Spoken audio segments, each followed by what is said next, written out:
인생에서 가장 큰 후회가 뭡니까? 서울 태양그룹 본사 최종 면접장. 서영우 회장의 질문에 청년이 잠시 눈을 감았습니다. 아버지, 얼굴을 한 번도 못 본 겁니다. 서민수라는 이름만 알아요. 그 순간 서영우 회장의 손에서 펜이 바닥으로 떨어졌습니다. 서민수. 27년 전 장마철 교통사고로 잃은 외아들의 이름이었습니다. 눈앞의 청년은 고작 26세. 그는 오랜만에 들은 이름에 아들의 마지막 모습이 떠올랐습니다. 그리고는 그의 이력서를 보고 물었습니다. 어머니, 성함이 어떻게 됩니까? 서영우의 목소리가 갈라졌어요. 이수진입니다. 회장의 얼굴에서 핏기가 완전히 사라졌습니다. 대체 이 아이는 누구고 27년 전에는 무슨 일이 있었던 걸까요? 사연 시작 전 구독과 좋아요 부탁드리며 여러분의 생각을 댓글로 남겨주세요. 이야기 시작합니다. 서울 태양그룹 본사 38층. 면접 대기실에 앉은 서준영은 이력서를 꺼내 들었습니다. 손바닥에 땀이 차올라 종이가 축축해졌어요. 손수건으로 연신 닦아냈지만 소용없었죠. 옆자리 지원자가 작은 목소리로 속삭였습니다. 야, 회장님이 직접 면접 보신다며? 50년 동안 한 번도 안 빠지셨대. 준영이 고개를 끄덕였어요. 태양그룹의 인재 철학은 유명했습니다. 창업주 때부터 이어진 전통으로 모든 신입사원을 회장이 직접 뽑는다는 것이었죠. 준영은 주머니 속 휴대폰을 만졌습니다. 아침에 어머니가 보낸 문자가 아직도 마음에 걸렸어요. 아들, 무리하지 마. 엄마는 괜찮아. 7년째 신장병과 싸우는 어머니. 이번 달 투석 비용도 또 밀렸습니다. 병원비가 벌써 1억 2천만 원이나 쌓여 있었어요. 준영이 주먹을 꽉 쥐었습니다. 그때 문이 열렸어요. 인사팀 직원이 면접 시작을 알리며 지원자들을 안으로 안내했습니다. 넓은 면접장에 긴 테이블이 놓여 있었어요. 면접관 5명이 일렬로 앉아 있었습니다. 그리고 맨 중앙, 은발의 노신사가 천천히 자리에서 일어섰어요. 서영우 회장이었습니다. 73세의 나이가 무색할 만큼 눈빛이 날카로웠어요. 준영은 숨이 턱 막히는 것 같았습니다.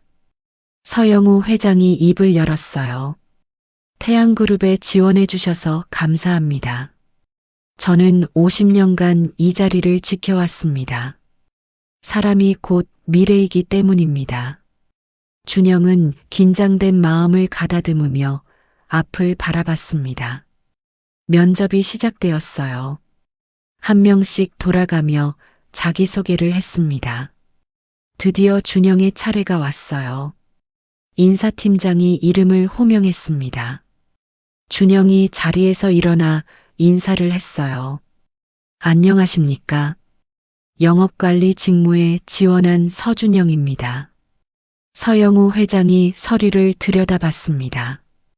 대구에서 올라왔고 어머니와 둘이 산다는 내용이 적혀 있었어요.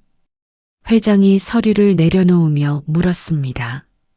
인생에서 가장 큰 후회가 뭡니까? 준영은 잠시 망설였어요. 그리고 천천히 입을 열었습니다. 아버지 얼굴을 한 번도 못 본 겁니다. 서민수라는 이름만 알아요. 제가 태어나기 전에 교통사고로 돌아가셨거든요. 그 순간이었습니다. 서영우 회장의 손에서 펜이 떨어졌어요. 조용한 면접장에 펜 구르는 소리가 크게 울렸습니다. 서민수. 27년 전 장마철에 잃은 외아들의 이름이었어요. 서영우의 얼굴이 창백하게 질렸습니다. 떨리는 목소리로 다시 물었어요. 어머니 성함이 어떻게 됩니까? 이수진입니다. 서영우가 의자를 뒤로 밀며 벌떡 일어섰습니다. 모든 면접관들이 놀란 눈으로 회장을 바라봤어요. 이수진. 27년 전 아들이 죽고 사라진 며느리의 이름이었죠. 옆에 앉은 부회장이 황급히 회장의 팔을 잡았습니다. 서영우는 손을 내저으며 면접장을 나갔어요. 준영은 당황스러웠습니다. 자신이 무슨 잘못을 한 건지 알 수 없었어요. 10분 후 서영우 회장이 돌아왔습니다. 얼굴에 찬물을 끼얹은 듯 물기가 남아 있었어요. 면접은 계속되었지만 서영우는 집중할 수 없었습니다. 계속 준영의 얼굴만 쳐다봤어요. 광대뼈 위로 살짝 올라간 점. 말할 때 오른쪽으로 기우는 고개. 27년 전 관 속에 누웠던 아들 민수와 너무나 똑같았습니다. 면접이 끝났어요. 인사팀장이 내일 결과를 통보하겠다고 마무리했습니다. 준영이 일어나 인사를 하고 나가려는데 서영우 회장이 불렀어요. 서준영 지원자, 아버지가 자랑스럽겠군요. 준영이 고개를 숙이며 감사 인사를 했습니다. 그리고 면접장을 나갔어요. 서영우는 한참 동안 닫힌 문을 바라봤습니다. 그리고 비서실장을 불러 서준영의 신원 조사를 지시했어요. 27년 전 민수가 죽고 사라진 며느리 이수진. 당시 아내는 며느리가 아이를 맡기고 혼자 떠났다고 했습니다. 서영우는 창밖을 바라봤어요. 서울의 높은 빌딩들이 석양빛에 물들어 있었습니다. 27년이라는 세월. 그동안 대체 무슨 일이 있었던 걸까요? 하지만 서영우는 아직 몰랐습니다. 27년 전 그 밤 아내가 숨긴 비밀이 있었다는 것을. 다음 날 새벽 4시 서영우는 침대에서 눈을 떴습니다. 잠을 잔 건지 안 잔 건지 알 수 없었어요. 눈을 감으면 면접장에서 본 그 청년의 얼굴이 떠올랐고 서민수라는 이름이 귓가에서 맴돌았죠. 이불을 걷어차고 일어나 서재로 향했습니다. 이마에는 식은땀이 맺혀 있었고 손끝이 미세하게 떨렸어요. 서재 불을 켜고 책상 앞에 앉았습니다. 시계를 보니 새벽 4시 23분이었어요. 잠시 망설이다가 비서실장 박태준에게 전화를 걸었죠. 신호음이 4번 울린 후에야 잠에 취한 목소리가 들렸습니다. 회장님, 무슨 일이십니까? 서영우는 떨리는 손으로 휴대폰을 꽉 쥐었습니다. 입술이 바짝 말라 침을 삼키고 나서야 겨우 말을 꺼낼 수 있었어요.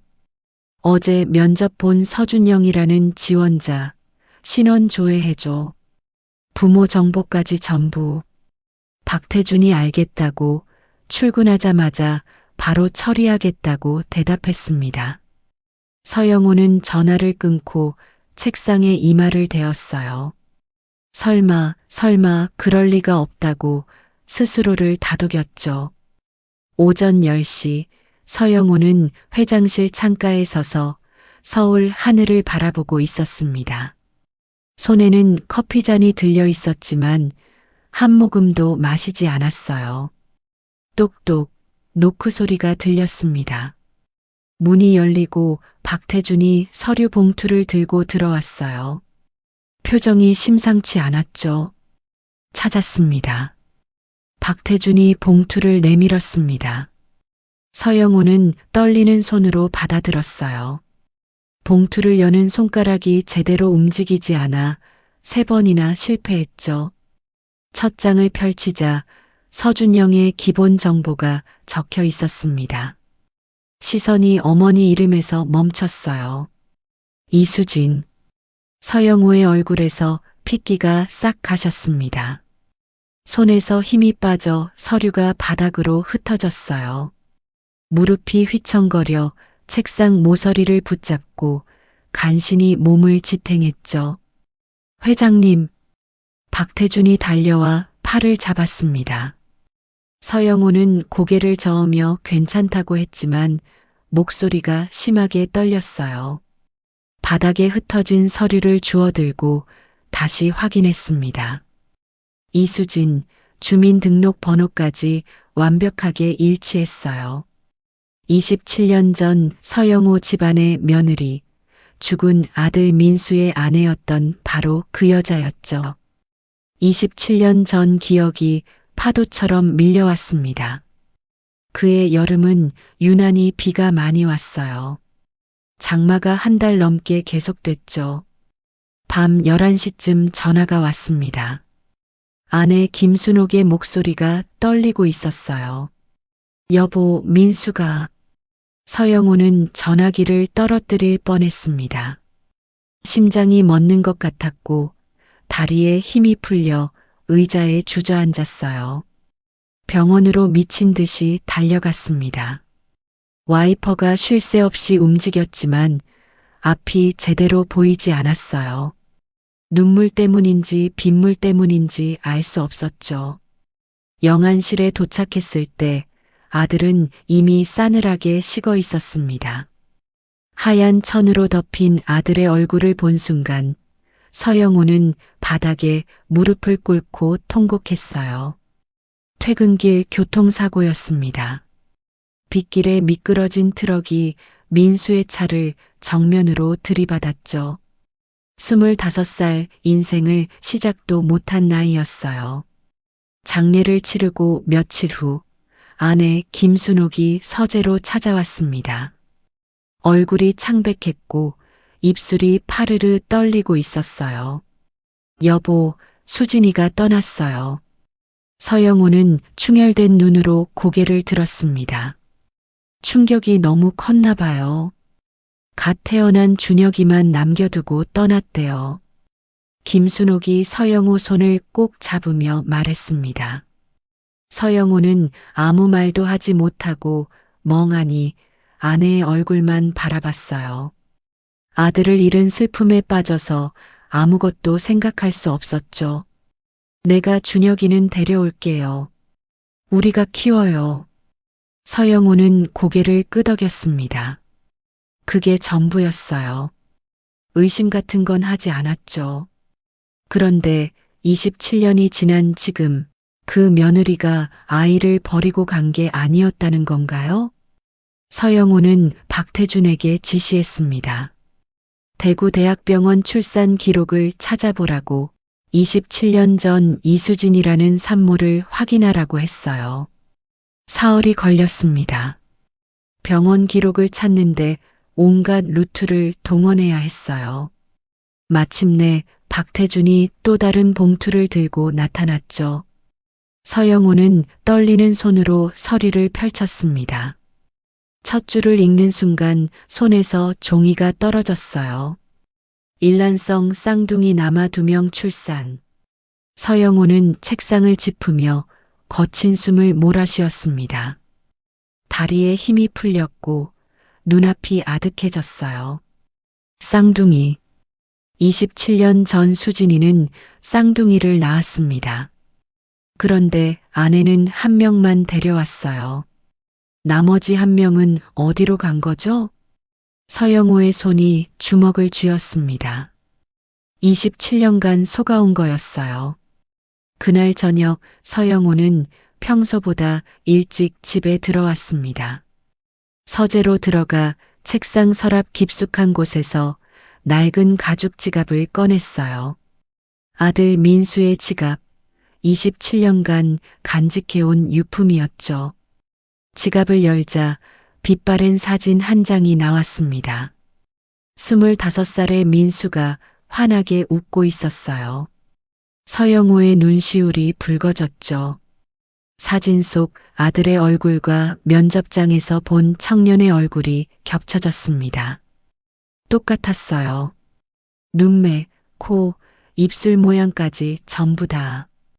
서재 문이 열리더니 김순옥이 들어왔습니다. 71세의 나이에도 허리가 꼿꼿한 여자였어요. 또 민수 사진 보고 계세요? 27년이 지났는데도 잊지를 못하시네. 김순옥이 서영호 옆에 앉으며 한숨을 쉬었습니다. 서영호는 아내의 얼굴을 가만히 들여다봤어요.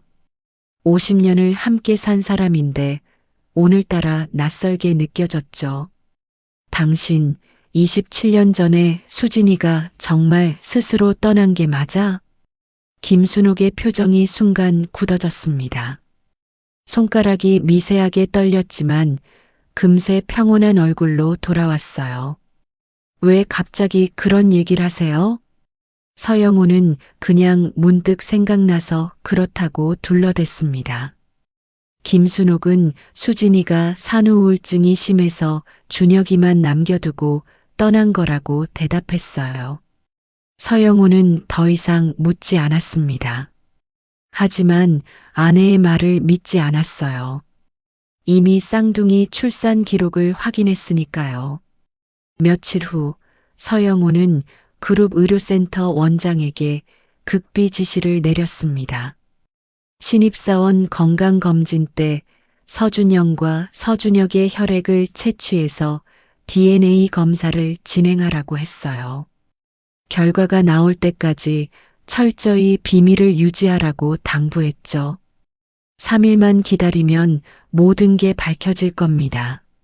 한편 대구의 낡은 아파트에서 이수진은 소파에 누워 천장을 바라보고 있었습니다. 오늘도 신장 투석을 받고 온 날이라 온몸에 기운이 없었어요. 팔뚝에는 투석 바늘 자국이 시퍼렇게 남아 있었죠. 7년 전 처음 진단받았을 때만 해도 가벼운 증상이었습니다. 하지만 해가 갈수록 악화되어 지금은 일주일에 3번 투석을 받아야 하는 상태였어요. 병원비가 1억 2천만 원이나 밀려 있었죠. 그런데 며칠 전 아들 준영에게서 전화가 왔습니다. 태양그룹 최종 면접에 합격했다고 했어요. 이수진은 전화기를 든 채 굳어버렸습니다. 심장이 쿵 하고 내려앉았고 손이 덜덜 떨렸어요. 태양그룹이라는 이름을 듣는 순간 27년 전의 악몽이 되살아났죠. 시어머니 김순옥의 얼굴이 눈앞에 아른거렸습니다. 차갑게 내려다보던 그 눈빛, 경멸이 가득했던 그 목소리가 아직도 생생했어요.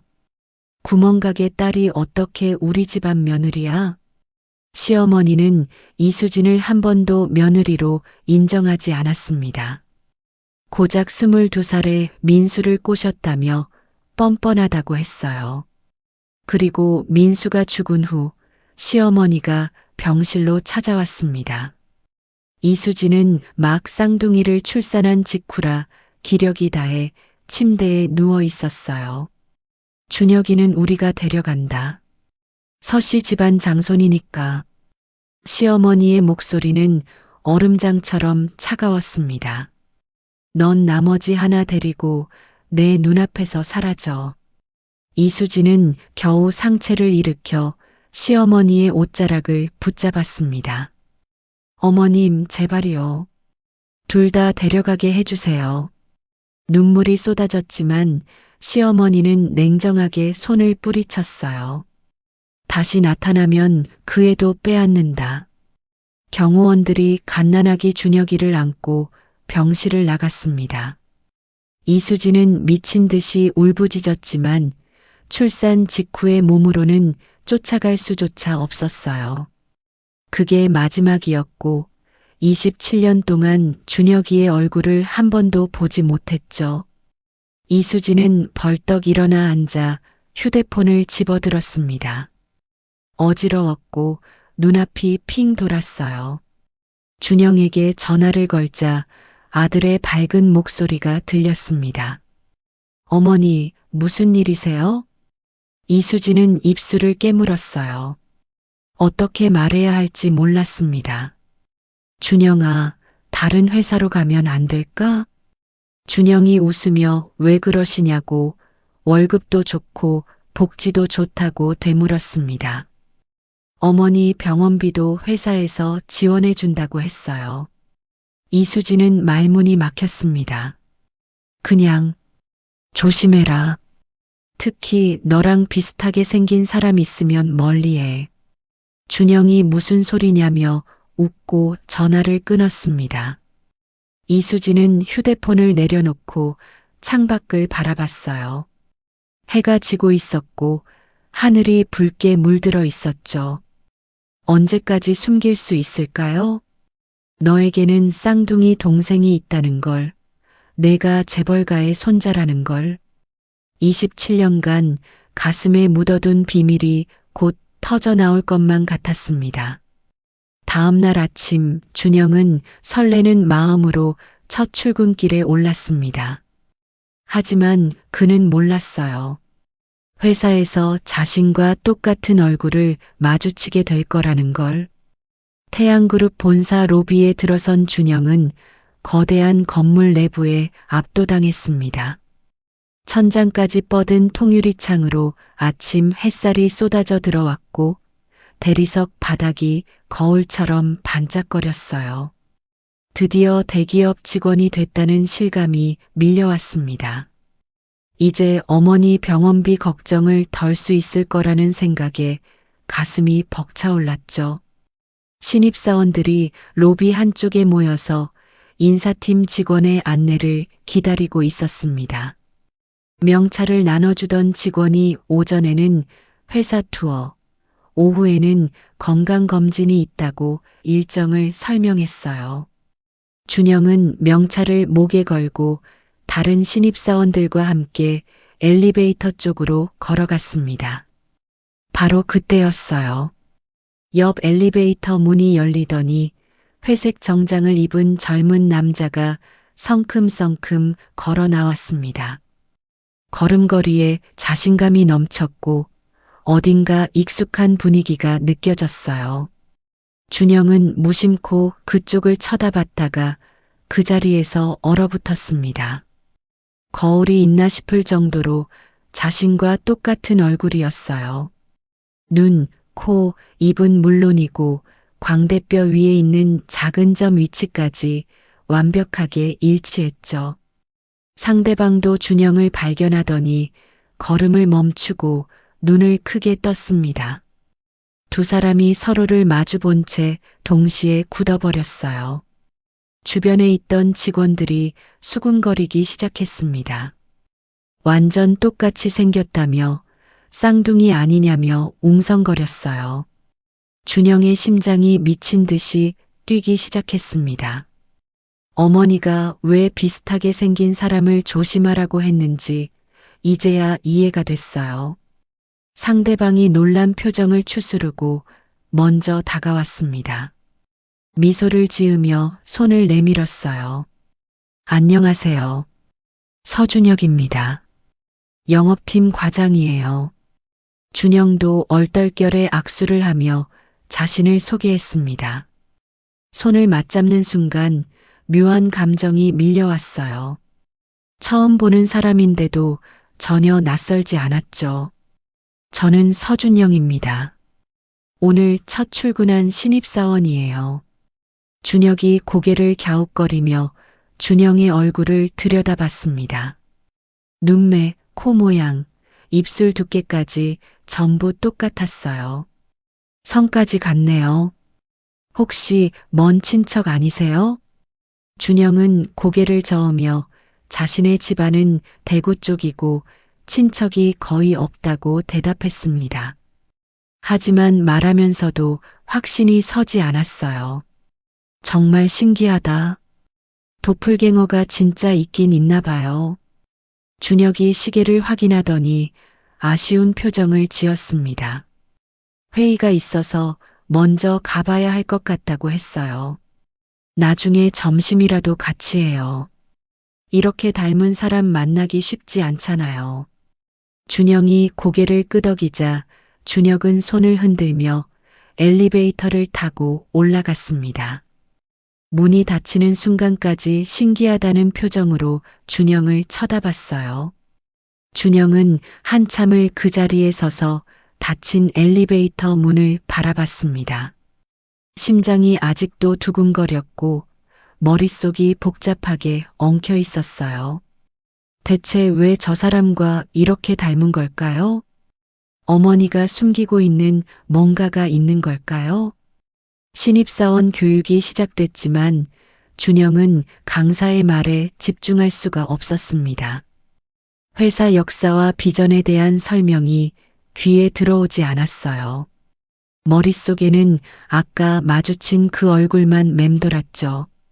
점심시간이 되어 구내식당에서 밥을 먹고 있는데 옆 테이블 직원들의 대화가 귓가에 들려왔습니다. 아까 그 신입사원 봤어? 준혁 과장님이랑 완전 똑같더라. 진짜 신기하지? 근데 준혁 과장님이 원래 회장님 아들이잖아. 응, 근데 이상한 소문 들었어. 사실 아들이 아니라 손자래. 준영은 숟가락을 든 채 손이 멈춰버렸습니다. 27년 전에 회장님 진짜 아들이 교통사고로 죽었는데 그때 갓 태어난 손자를 데려다가 아들로 키운 거라고. 27년 전이라면 자신이 태어난 해와 정확히 일치했어요. 우연치고는 너무 많은 것들이 겹쳤습니다. 똑같이 생긴 얼굴, 같은 성씨, 그리고 27년이라는 시간까지. 오후에 건강검진을 받으러 의료센터에 갔습니다. 피를 뽑을 때 의사가 유독 신경을 많이 쓰는 것 같았어요. 혈액을 여러 병에 나눠 담더니 회사 방침이라 정밀 검사를 하겠다고 했죠. 준영은 이상하다고 생각했지만 대기업이라 원래 그런가 보다 하고 넘겼습니다. 저녁이 되어 퇴근하고 집으로 가는 지하철 안에서 어머니에게 전화를 걸었어요. 첫 출근을 잘 마쳤다고, 회사 분위기도 좋다고 말씀드렸습니다. 어머니는 잘 됐다며 기뻐하는 목소리로 힘들진 않았냐고 물었어요. 괜찮았어요. 근데 어머니, 준영은 잠시 망설였습니다. 오늘 회사에서 이상한 사람을 만났어요. 저랑 완전히 똑같이 생긴 사람이요. 전화기 너머로 어머니의 숨소리가 거칠어지는 게 느껴졌습니다. 한참 동안 아무 말이 없었어요. 어머니, 거기 계세요? 준영이 다시 부르자 어머니가 떨리는 목소리로 대답했습니다. 그 사람이랑 가까이 지내지 말라고 했어요. 준영은 왜 그러냐고, 무슨 이유가 있냐고 물었습니다. 어머니가 말씀해 주시지 않으면 알 수가 없다고 했어요. 하지만 어머니는 이유를 묻지 말고 그냥 엄마 말을 들으라고만 했습니다. 목소리가 점점 더 떨리고 있었죠. 준영은 자신도 이제 26이라고, 이유도 모르고 무조건 피하라는 건 너무하다고 항변했어요. 어머니는 제발이라고 말하며 울먹이기 시작했습니다. 준영은 더 이상 추궁할 수가 없었어요. 알겠어요. 일단은 조심할게요.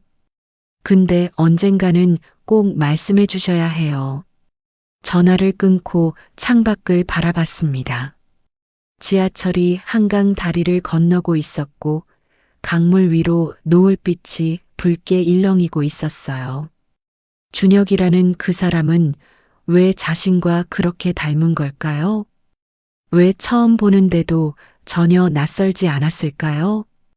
그리고 어머니는 대체 무엇을 숨기고 있는 걸까요? 한편 회장실에서 서영호는 창밖을 내다보며 의료센터 원장의 전화를 기다리고 있었습니다. 드디어 전화벨이 울렸어요. 원장은 두 사람의 혈액을 채취했고 검사 결과는 3일 후에 나올 예정이라고 보고했습니다. 서영호는 결과가 나오는 대로 바로 연락 달라고 당부하며 전화를 끊었어요. 그리고 깊은 한숨을 내쉬며 3일만 기다리면 모든 게 밝혀질 거라고 생각했죠. 그때 문이 열리더니 준혁이 밝은 표정으로 들어왔습니다. 아버지, 오늘 정말 신기한 일이 있었어요. 서영호는 의자에서 몸을 돌려 준혁을 바라봤습니다. 27년간 아들처럼 키운 손자인데 만약 준영이 정말 쌍둥이 형제라면 이 아이가 얼마나 큰 충격을 받을지 걱정이 됐어요. 무슨 일인데? 준혁은 신입사원 중에 자기와 완전히 똑같이 생긴 사람이 있었다고 신나게 설명했습니다. 서준영이라는 사람인데 성까지 같다고 세상에 이렇게 닮은 사람이 있을 줄 몰랐다고 했어요. 서영호는 표정을 감추며 담담하게 물었습니다. 그 사람을 보니 어떤 느낌이 들었냐고 했어요. 준혁은 잠시 생각하더니 이상하게 편안했다고 대답했습니다. 분명히 처음 만났는데 오래된 친구 같은 느낌이었다고 했어요. 왠지 모르게 자꾸 신경이 쓰이고 더 알고 싶어진다고 했죠. 서영호의 마음이 무거워졌습니다. 피는 못 속이는 걸까요? 형제는 서로를 본능적으로 알아보는 걸까요? 그 친구랑 잘 지내봐라. 좋은 인연인 것 같구나. 준혁은 밝게 웃으며 점심 같이 먹자고 했다고 대답했습니다. 이렇게 닮은 사람 만나기 쉽지 않으니까 친해지고 싶다고 했어요. 준혁이 나간 후 서영호는 책상 서랍에서 아들 민수의 사진을 꺼냈습니다. 25에 세상을 떠난 아들의 환하게 웃는 얼굴을 한참 동안 들여다봤어요. 민수야, 내 아들들이 드디어 만났구나. 서로가 누군지도 모른 채 27년 만에 마주쳤어. 3일 후 DNA 검사 결과가 나왔습니다. 99.99% 일치. 서준영과 서준혁은 일란성 쌍둥이가 확실했어요. 하지만 진실을 밝히는 것은 시작에 불과했습니다.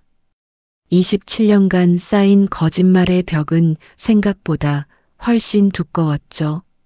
DNA 검사 결과지를 받아든 서영호의 손이 떨렸습니다.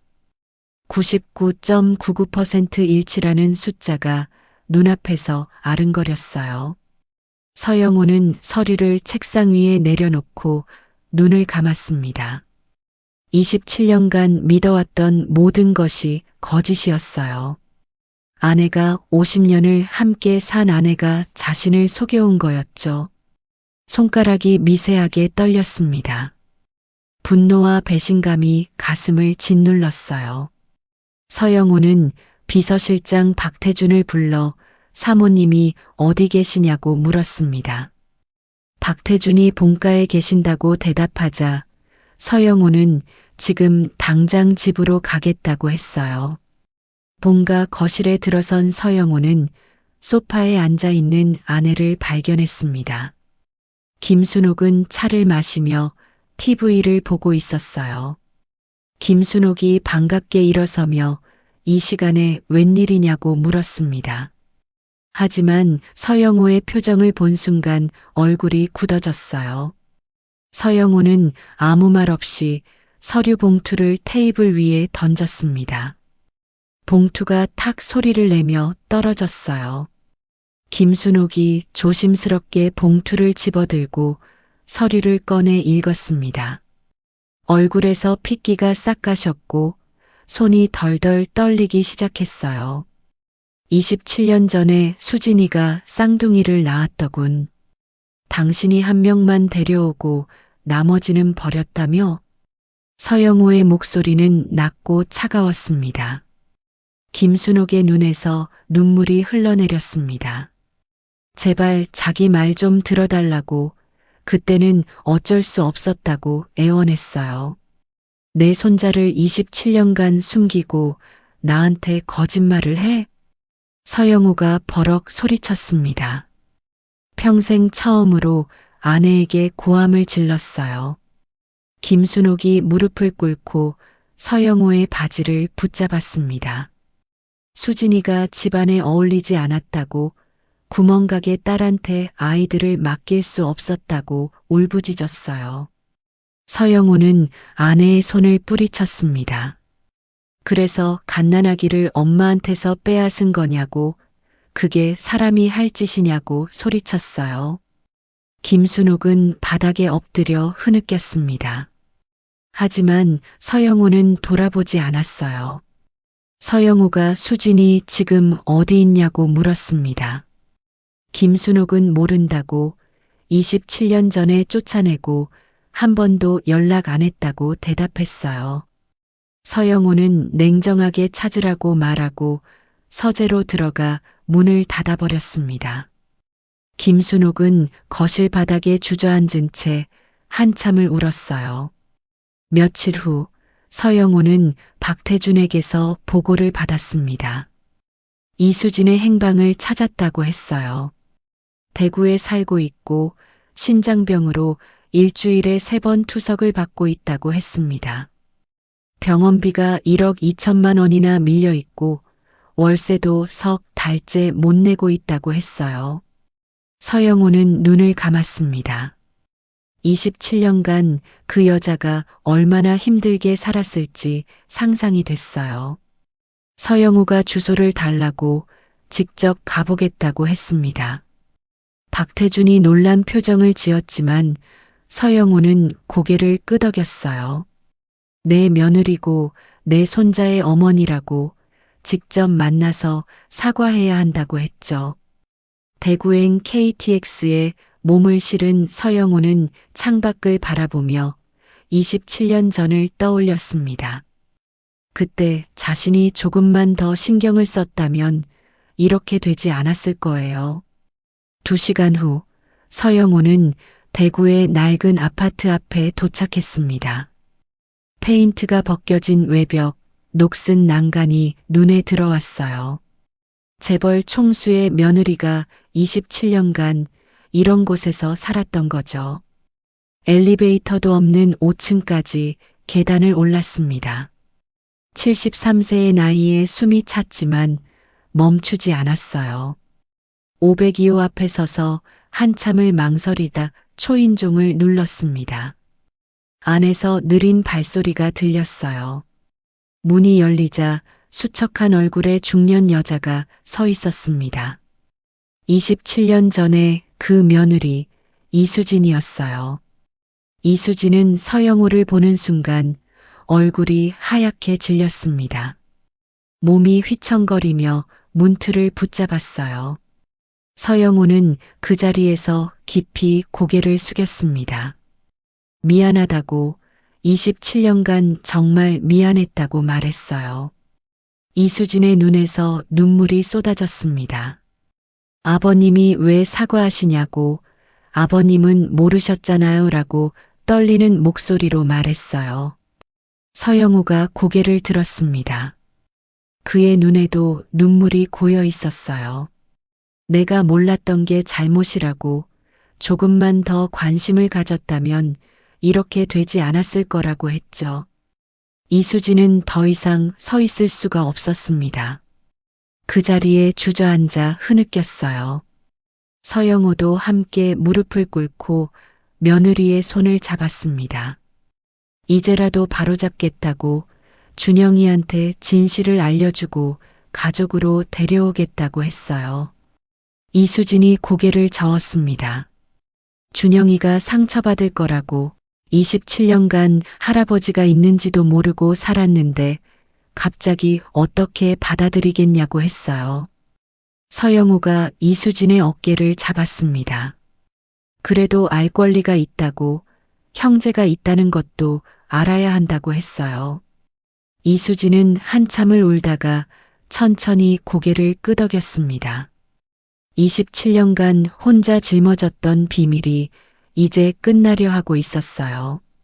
서울로 돌아온 서영호는 다음 날 준영을 회장실로 불렀습니다. 준혁도 함께 부르라고 지시했어요. 두 청년이 나란히 회장실에 들어섰습니다. 똑같은 얼굴, 똑같은 눈빛이었어요. 서영호는 책상 앞에 앉아 두 사람을 바라봤습니다. 어디서부터 말해야 할지 고민이 됐어요. 준영아, 준혁아, 너희들한테 할 말이 있다. 서영호의 목소리가 떨렸습니다. DNA 검사 결과가 나왔다. 너희 둘은 일란성 쌍둥이다. 준영의 얼굴이 창백해졌습니다. 준혁은 믿을 수 없다는 표정으로 서영호를 바라봤어요. 그리고 한 가지 더 있다. 나는 너희 할아버지다. 두 청년의 눈이 커졌습니다. 27년 전에 너희 아버지가 교통사고로 세상을 떠났다. 그때 너희 어머니가 쌍둥이를 낳았는데 할머니가 준혁이만 데려오고 준영이와 어머니를 쫓아냈다. 준영이 의자에서 일어섰습니다. 다리가 휘청거렸어요. 준혁도 일어났습니다. 27년간 자신이 아들인 줄 알았는데 손자였다니 머릿속이 하얗게 변했어요. 서영호가 두 손자에게 다가갔습니다. 미안하다고 할아버지가 몰랐다고 말했어요. 준영의 눈에서 눈물이 흘렀습니다.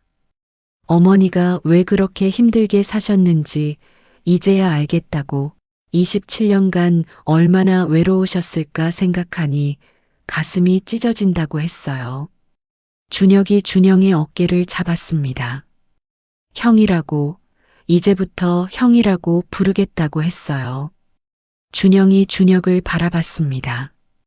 두 형제의 눈이 마주쳤어요. 27년 만에 재회였습니다. 회장실을 나온 준영은 복도 끝 비상계단으로 향했습니다. 문을 밀고 들어가 차가운 계단에 주저앉았어요. 27년간 믿어왔던 모든 것이 거짓이었습니다. 아버지는 태어나기 전에 돌아가신 게 아니라 자신이 태어난 직후에 사고로 세상을 떠난 거였어요. 할아버지가 있었고 할머니가 있었고 쌍둥이 동생까지 있었죠. 준영은 머리를 감싸쥐고 흐느꼈습니다. 어머니가 왜 그렇게 힘들게 사셨는지, 왜 항상 무언가를 그리워하는 눈빛이셨는지 이제야 알 것 같았어요. 비상계단 문이 열리고 준혁이 들어왔습니다. 아무 말 없이 준혁 옆에 나란히 앉았어요. 한동안 두 사람은 침묵 속에 있었습니다. 같은 얼굴, 같은 눈빛을 가진 두 형제가 27년 만에 처음으로 나란히 앉은 거였어요.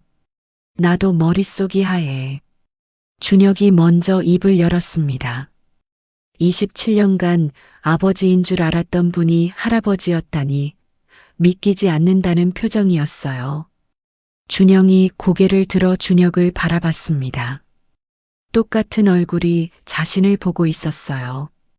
어머니가 매일 밤 누군가 이름을 부르며 우셨어. 준영의 목소리가 갈라졌습니다. 그게 누군지 몰랐는데 이제야 알겠다고 준혁이었던 거라고 말했어요. 준혁의 눈에 눈물이 고였습니다. 나도 어릴 때 꿈을 꿨어. 누군가 내 이름을 부르는 꿈. 늘 같은 꿈이었는데 그게 어머니였던 것 같다고 했어요. 목소리가 떨리고 있었습니다. 두 형제는 한참을 그렇게 앉아 있었습니다. 27년의 공백이 너무 컸지만 이상하게도 낯설지 않았어요. 그날 저녁 준영은 대구로 내려갔습니다. 어머니를 만나야 했어요. 병원 로비에 들어서자 소독약 냄새가 코를 찔렀습니다. 5층 신장내과 병동으로 올라가 503호 앞에 멈춰 섰어요. 문을 열자 어머니 이수진이 침대에 누워 있었습니다. 창백한 얼굴이었지만 아들을 보자 미소를 지었어요. 준영아, 왔구나. 준영은 대답하지 못하고 어머니 곁으로 다가갔습니다. 침대 옆에 무릎을 꿇고 어머니의 손을 잡았어요. 이수진은 아들의 표정을 보고 모든 것을 알았습니다. 눈에 눈물이 고이기 시작했어요. 왜 말씀 안 하셨어요? 준영의 목소리가 떨렸습니다. 27년간 왜 혼자 짊어지셨냐고, 왜 아무 말씀도 안 하셨냐고 물었어요. 이수진의 눈에서 눈물이 흘러내렸습니다. 미안해. 엄마가 너무 미안해. 내가 알 권리가 있었는데 숨긴 건 엄마 잘못이라고 했어요. 손이 떨리고 있었습니다. 준영이 고개를 저었습니다. 어머니 잘못이 아니에요. 할머니가 쫓아낸 거잖아요. 어머니는 피해자라고 원망하지 않는다고 말했어요. 이수진이 아들의 얼굴을 어루만졌습니다. 27년간 혼자 키운 아들이 이렇게 의젓하게 자랐다는 게 믿기지 않았어요. 그래도 동생이 있다는 건 말해줬어야 했어.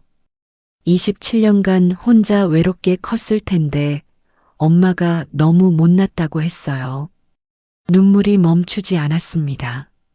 준영은 어머니를 끌어안고 한참을 울었습니다. 27년간 어머니가 얼마나 외로웠을지, 얼마나 가슴이 아팠을지 생각하니 숨이 막혔어요. 이수진도 아들을 꼭 안으며 울었습니다. 이제야 모든 짐을 내려놓는 것 같았어요. 며칠 후 서영호는 준영을 다시 회장실로 불렀습니다. 이번에는 준혁 없이 단둘이 만났어요. 서영호가 책상 앞에 앉아 준영을 바라봤습니다. 27년간 몰랐던 손자, 그 세월이 너무 미안했어요.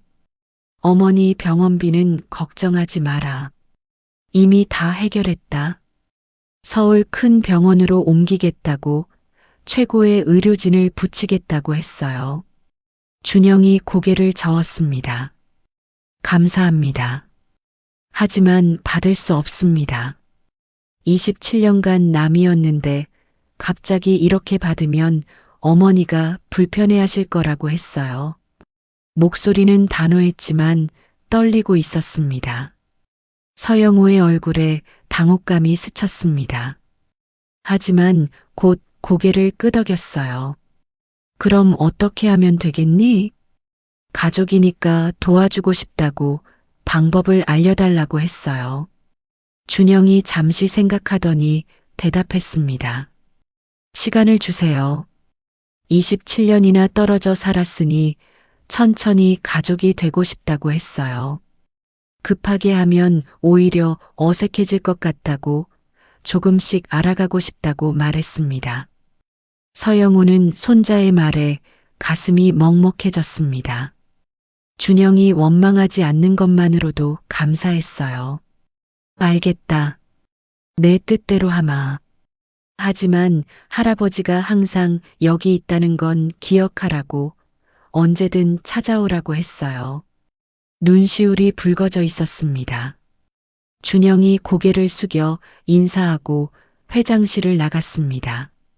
서영호는 닫힌 문을 한참 바라봤어요. 일주일이 지났습니다. 준영은 회사에서 묵묵히 일했어요. 동료들의 수군거림이 들렸습니다. 저 사람 회장님 손자래. 준혁 과장이랑 쌍둥이라며. 근데 왜 신입사원이야? 바로 임원시켜주지. 준영은 모른 척 일에 집중했습니다. 실력으로 인정받고 싶었어요. 점심시간 구내식당에서 밥을 먹는데 준혁이 다가왔습니다. 맞은편에 앉으며 같이 먹어도 되냐고 물었어요. 준영이 고개를 끄덕이자 준혁이 자리에 앉았습니다.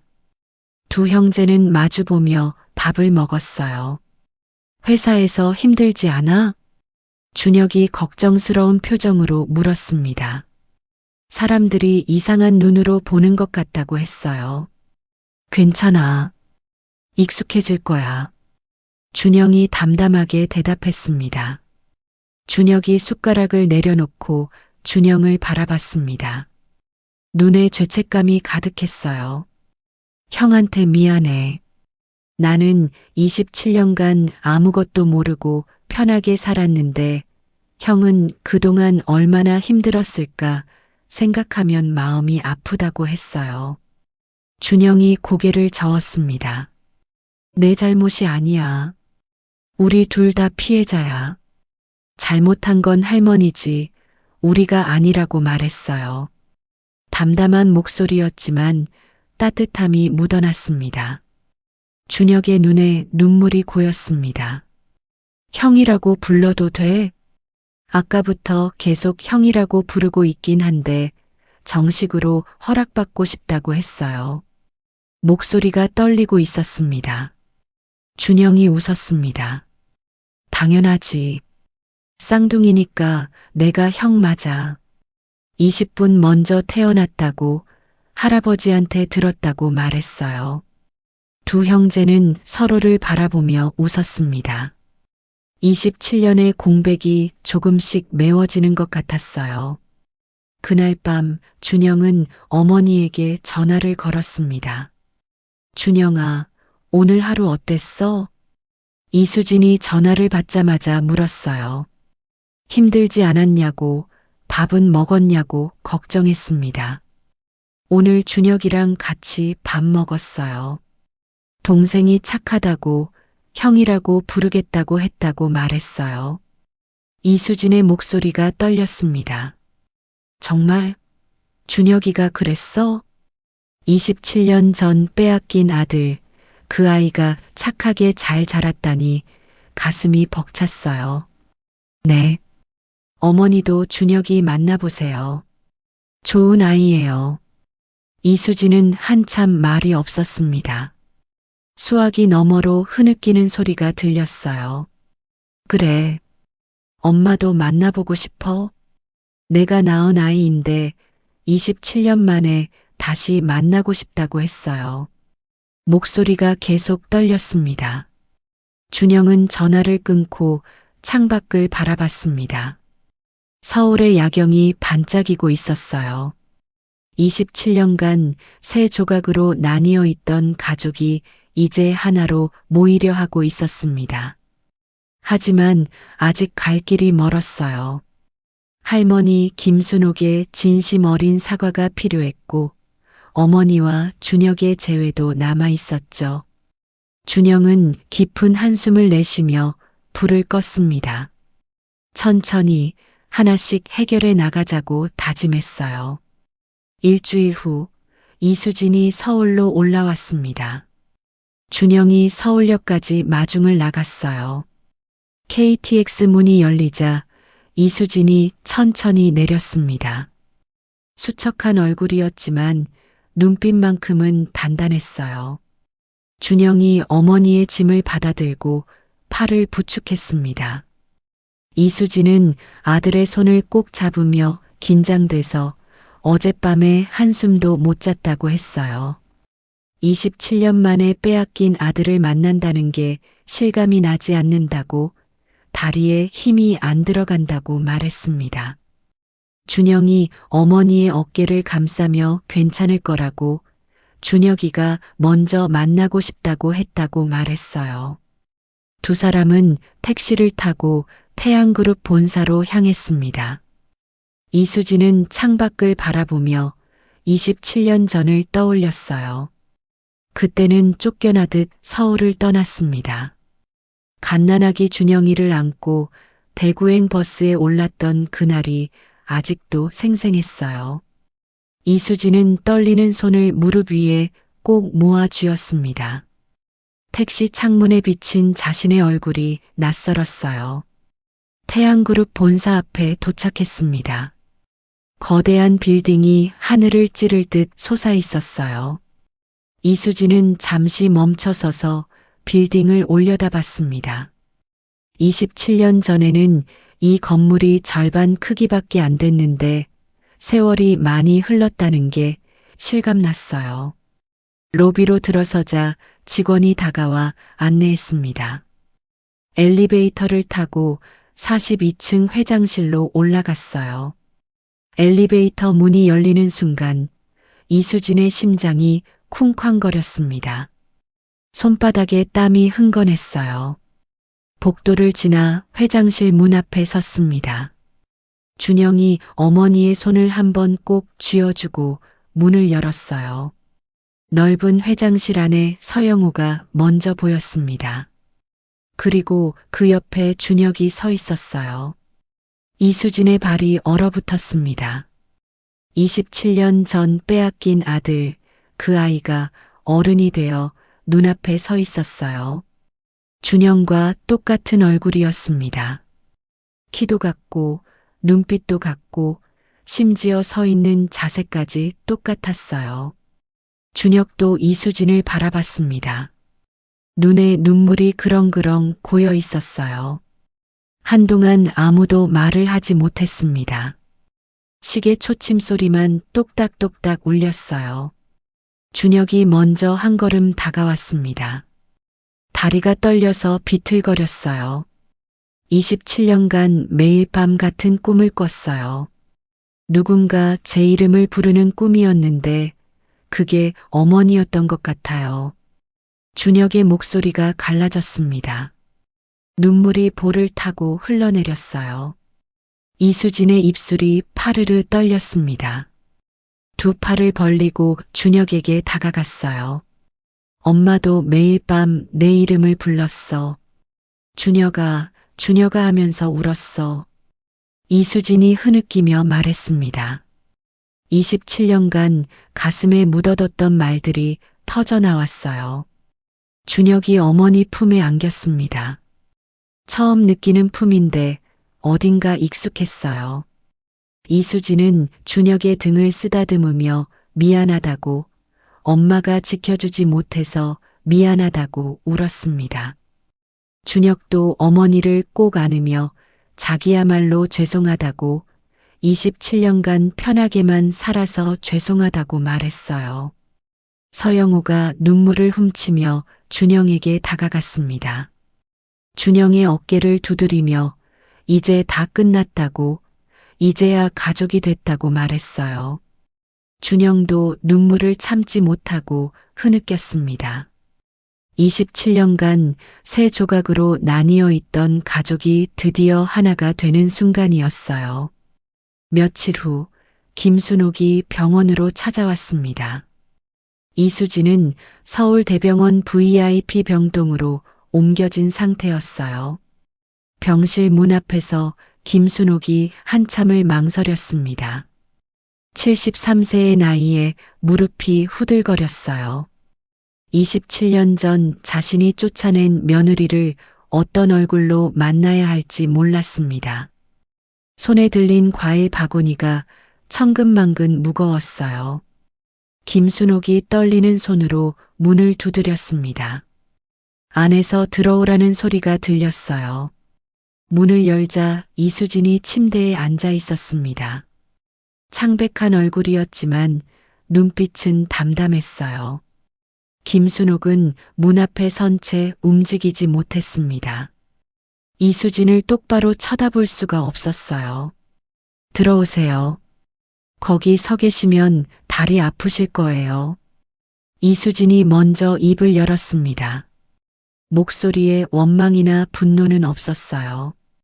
김순옥이 조심스럽게 안으로 들어왔습니다. 침대 옆 의자에 앉으려다가 멈췄어요. 그리고 갑자기 바닥에 무릎을 꿇었습니다. 이수진이 놀라서 일어나려 했지만 김순옥이 손을 들어 막았어요. 제발 내 말 좀 들어다오. 27년간 하고 싶었던 말이야. 김순옥의 목소리가 떨렸습니다. 눈에서 눈물이 흘러내렸어요. 내가 미쳤었어. 시장상인 딸이라고, 겨우 24살이라고 무시했어. 우리 집안에 어울리지 않는다고 쫓아냈어. 김순옥이 바닥에 이마를 박으며 흐느꼈습니다. 온몸이 떨리고 있었어요. 쌍둥이인 것도 숨기고 남편한테 거짓말하고 27년간 죄책감에 시달렸어. 잠을 못 자고 밥을 못 먹고 매일 악몽을 꿨어. 이수진은 아무 말 없이 시어머니를 바라봤습니다. 27년간 묻어뒀던 감정이 복잡하게 엉켜 있었어요. 용서받을 자격이 없다는 거 알아. 하지만 죽기 전에 꼭 사과하고 싶었어. 미안해. 정말 미안해. 김순옥이 계속 울었습니다. 73년 인생에서 이렇게 운 적이 없었어요. 이수진은 침대에서 내려왔습니다. 맨발로 차가운 바닥을 밟으며 김순옥에게 다가갔어요. 그리고 시어머니의 팔을 잡아 일으켜 세웠습니다. 김순옥이 놀란 눈으로 이수진을 올려다봤습니다. 이수진의 얼굴에도 눈물이 흐르고 있었어요. 27년간 원망했어요. 매일 밤 저주했어요. 왜 내 아이를 빼앗아갔냐고, 왜 나를 쫓아냈냐고. 이수진의 목소리가 갈라졌습니다. 하지만 눈빛은 단단했어요. 그런데 준혁이를 만나고 생각이 바뀌었어요. 좋은 아이로 잘 키워주셨더라고요. 착하고 따뜻하고 예의 바른 아이로. 김순옥의 눈에서 또 눈물이 쏟아졌습니다. 그래서 용서하기로 했어요. 과거는 과거니까. 이제라도 가족이 되면 그걸로 됐어요. 이수진이 시어머니의 손을 잡았습니다. 주름진 손이 차갑게 떨리고 있었어요. 김순옥이 며느리를 끌어안고 울었습니다. 이수진도 시어머니를 안으며 함께 울었어요. 27년간 쌓였던 한이 눈물로 씻겨 내려가는 순간이었습니다. 병실 밖 복도에서 준영과 준혁이 유리창 너머로 지켜보고 있었습니다. 두 형제는 아무 말 없이 어머니와 할머니를 바라봤어요. 준혁이 먼저 입을 열었습니다. 할머니가 저렇게 우는 건 처음 봐. 평생 강한 분이셨는데. 준영이 고개를 끄덕였습니다. 어머니도 마찬가지야. 27년간 울음을 참아오셨으니까. 두 형제는 나란히 서서 한참을 지켜봤습니다. 서로의 어깨가 맞닿아 있었어요. 형, 우리 가족 이제 괜찮아지겠지? 준혁이 물었습니다. 목소리에 불안이 묻어났어요. 괜찮아질 거야. 시간이 걸리겠지만 천천히 나아질 거야. 준영이 동생의 어깨를 두드렸습니다. 두 형제의 눈이 마주쳤어요. 그날 저녁 서영호가 가족 식사를 제안했습니다. 대저택 식당에 온 가족이 모였어요. 서영우와 김순옥이 상석에 앉았습니다. 이수진이 그 옆에 준영과 준혁이 마주보고 앉았어요. 처음에는 어색했습니다. 숟가락 놓는 소리만 들렸어요. 서영우가 먼저 입을 열었습니다. 27년 만에 온 가족이 한자리에 모였구나. 내가 살아있을 때 이날이 올 줄 몰랐다. 서영우의 목소리가 떨렸습니다. 눈시울이 붉어졌어요. 김순옥이 수진의 손을 잡았습니다. 내가 잘못해서 27년이나 늦었어. 미안하다, 수진아. 이수진이 시어머니의 손을 꼭 쥐며 이제 지난 일이라고 앞으로 잘 지내면 된다고 말했어요. 준영이 젓가락을 내려놓고 가족들을 둘러봤습니다. 저도 할 말이 있어요. 회사 그만두려고요. 모두가 놀란 표정으로 준영을 봤습니다. 준혁이 왜 그러냐고 물었어요. 회장님 손자라는 꼬리표 없이 실력으로 다시 들어가고 싶어요. 다음 공채 때 블라인드 채용으로 지원할 거예요. 서영우가 잠시 생각하더니 고개를 끄덕였습니다. 그래. 내 뜻대로 해라. 내 아버지도 그랬을 거다. 준영의 아버지, 27년 전 세상을 떠난 서민수도 고집이 셌다고, 자수성가하겠다고, 입버릇처럼 말했다고 서영호가 회상했어요. 이수진의 눈에 눈물이 고였습니다. 민수 씨 이야기가 나오니 가슴이 먹먹해졌어요. 준혁이 형의 손을 잡았습니다. 형이 다시 들어올 때까지 기다릴게. 그때 같은 팀에서 일하자. 준영이 고개를 끄덕이며 웃었습니다. 두 형제의 눈이 마주쳤어요. 다음 날 이수진의 정밀 검사 결과가 나왔습니다. 담당 의사가 서영우와 준영을 불렀어요. 신장 기능이 많이 악화됐습니다. 투석만으로는 한계가 있어요. 의사가 심각한 표정으로 말했습니다. 이식이 필요합니다. 가능하면 빨리요. 서영우의 얼굴이 굳어졌습니다. 준영은 다리에 힘이 풀려 의자에 주저앉았어요. 기증자가 필요한 거죠? 제가 할게요. 준영이 벌떡 일어나며 말했습니다. 의사가 고개를 저었습니다. 적합성 검사를 먼저 해봐야 합니다. 가족이라고 다 맞는 건 아니에요. 그때 뒤에서 목소리가 들렸습니다. 저도 검사할게요. 준혁이 서 있었습니다. 언제 왔는지 모르게 복도에 서 있었어요. 쌍둥이니까 저도 검사받을 자격 있잖아요. 형보다 제가 맞을 수도 있어요. 두 형제가 서로를 바라봤습니다. 말없이 고개를 끄덕였어요. 며칠 후 적합성 검사 결과가 나왔습니다. 의사가 가족들을 회의실로 불렀어요.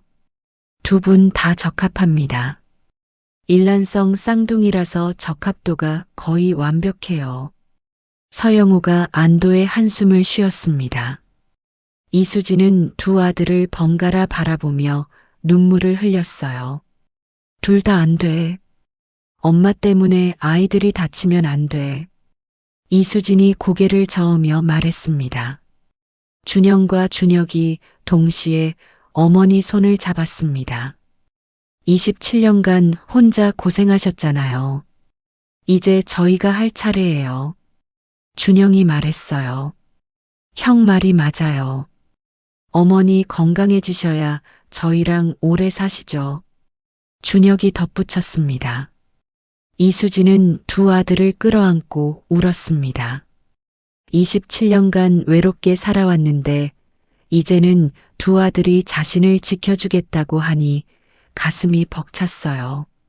수술날이 다가왔습니다. 결국 준영이 기증자로 결정됐어요. 형이니까 당연하다고, 동생은 건강하게 있어야 한다고 준영이 고집을 부렸습니다. 수술실 앞에서 가족들이 모두 기다렸습니다. 서영호, 김순옥, 준혁이 나란히 앉아 있었어요. 준혁은 손을 꼭 쥐고 기도했습니다. 형과 어머니가 무사히 나오길 빌었어요. 수술은 8시간이나 걸렸습니다. 해가 지고 밤이 깊어갔어요. 드디어 수술실 문이 열리고 의사가 나왔습니다. 수술 성공입니다. 두 분 다 상태가 좋습니다. 가족들이 환호성을 질렀습니다. 서영우가 눈물을 흘리며 하늘에 감사하다고 중얼거렸어요. 김순옥이 며느리 병실로 달려갔습니다. 준혁은 형이 있는 회복실로 갔어요. 회복실에서 준영이 눈을 떴습니다. 준혁이 옆에 앉아 있었어요. 어머니 괜찮아? 준영이 힘겹게 물었습니다. 목소리가 갈라졌어요. 수술 잘 끝났어. 형 덕분이야. 준혁이 형의 손을 잡으며 말했습니다. 눈에 눈물이 그렁그렁했어요. 고마워. 형이 아니었으면 어머니 못 살렸을 거야. 준영이 힘겹게 웃었습니다. 동생이면 당연히 해야지. 내가 기증하겠다고 했을 때 고마웠어. 두 형제가 손을 꼭 잡았습니다. 27년간 떨어져 살았지만 피는 못 속이는 거였어요. 3개월이 지났습니다. 이수진은 완전히 회복했어요. 얼굴에 혈색이 돌아오고 걸음걸이도 가벼워졌습니다. 27년간 짊어졌던 병마가 드디어 물러간 거였어요. 준영도 회복을 마치고 퇴원했습니다. 그리고 약속대로 태양그룹을 그만뒀어요. 다음 공채 때 꼭 다시 봐요. 퇴사하는 날 준혁이 현관까지 배웅하며 말했습니다. 그때까지 실력 키워놓을게. 형이 들어오면 같이 일하자. 준영이 고개를 끄덕이며 동생의 어깨를 두드렸습니다. 기다리고 있어. 절대 떨어지지 않을 테니까. 두 형제가 주먹을 맞부딪혔습니다. 주변 직원들이 수군거렸지만 신경 쓰지 않았어요. 준영은 고시원에 방을 잡았습니다. 할아버지가 집에서 지내라고 했지만 거절했어요. 혼자 힘으로 다시 시작하고 싶었습니다. 어머니가 27년간 그랬던 것처럼요. 낮에는 도서관에서 공부하고 밤에는 편의점에서 아르바이트를 했습니다. 힘들었지만 마음은 편했어요. 준혁이 매주 찾아왔습니다. 도시락을 싸들고 와서 형과 함께 점심을 먹었어요. 형, 너무 무리하지 마. 몸 아직 완전히 안 나았잖아. 준혁이 걱정스러운 표정으로 말했습니다. 괜찮아. 이 정도는 아무것도 아니야. 준영이 웃으며 동생이 싸온 김밥을 먹었습니다. 형제는 매주 이렇게 만났습니다. 27년간 함께하지 못한 시간을 채워나갔어요.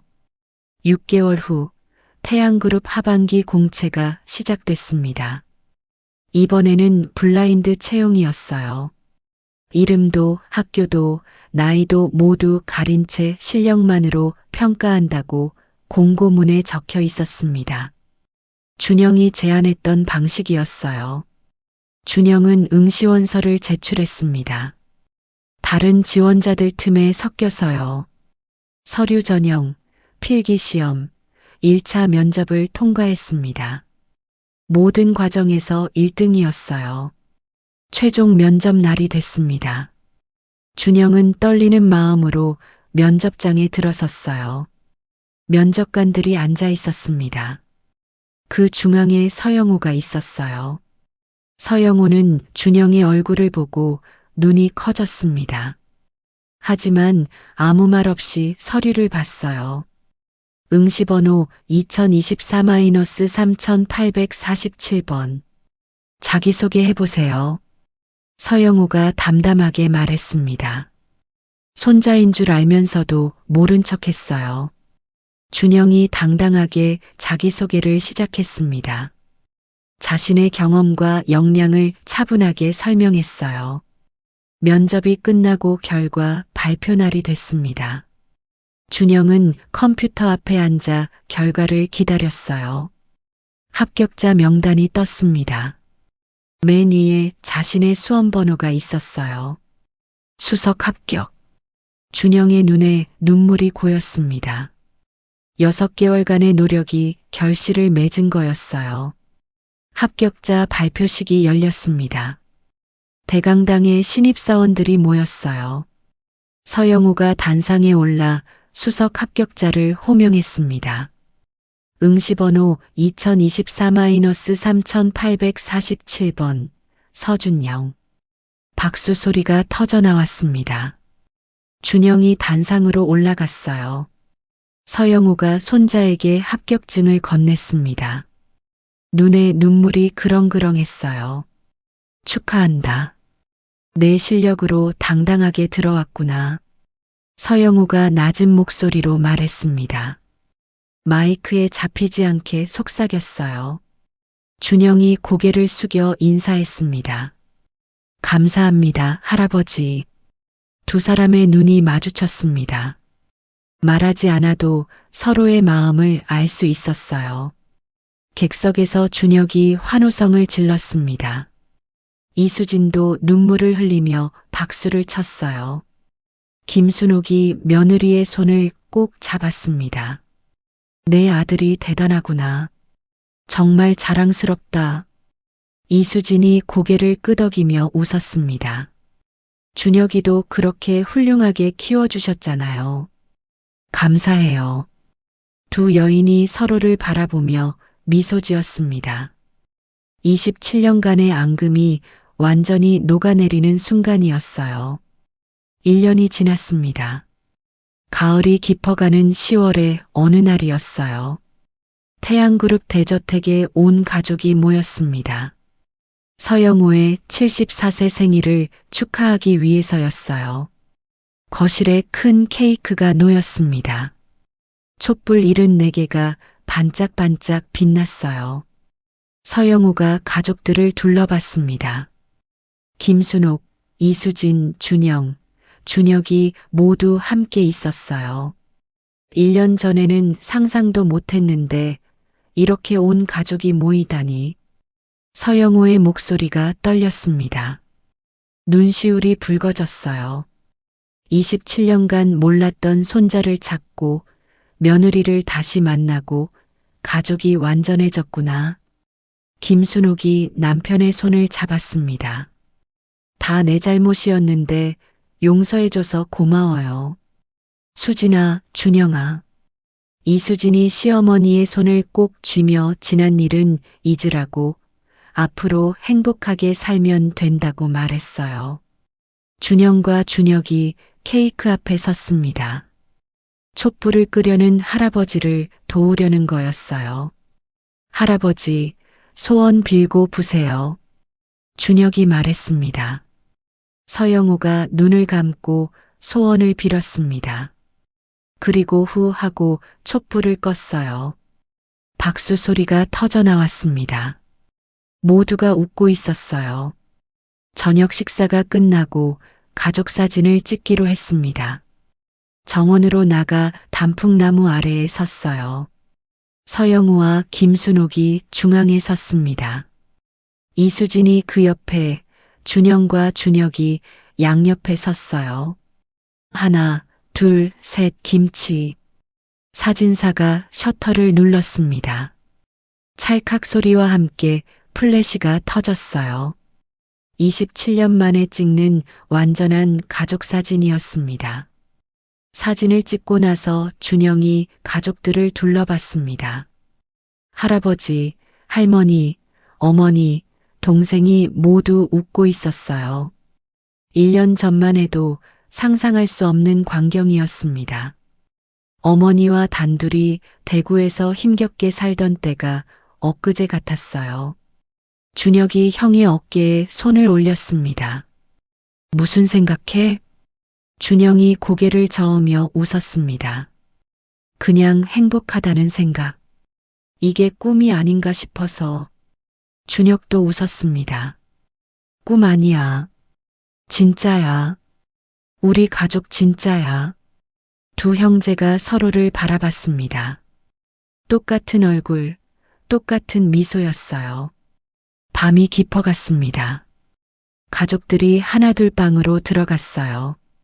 준영은 정원에 남아 하늘을 올려다봤습니다.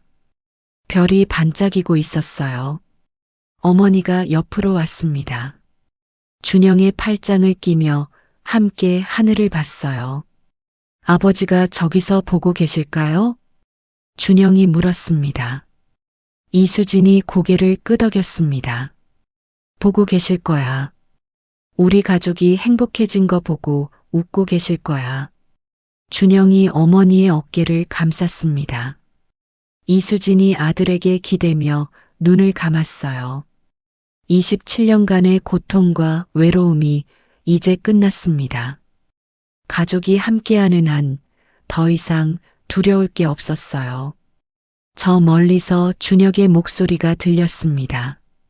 형, 어머니, 들어와요. 할머니가 야식 준비하셨대요. 준영과 이수진이 서로를 보며 웃었습니다. 그리고 손을 잡고 집 안으로 들어갔어요. 따뜻한 불빛이 새어나오는 집, 웃음소리가 울려 퍼지는 집, 그곳에 그들의 가족이 있었습니다. 27년 만에 완성된 완전한 가족이요. 여러분 오늘도 이야기를 들어주셔서 감사합니다. 이야기가 마음에 드셨다면 댓글과 좋아요, 구독 부탁드립니다. 감사합니다.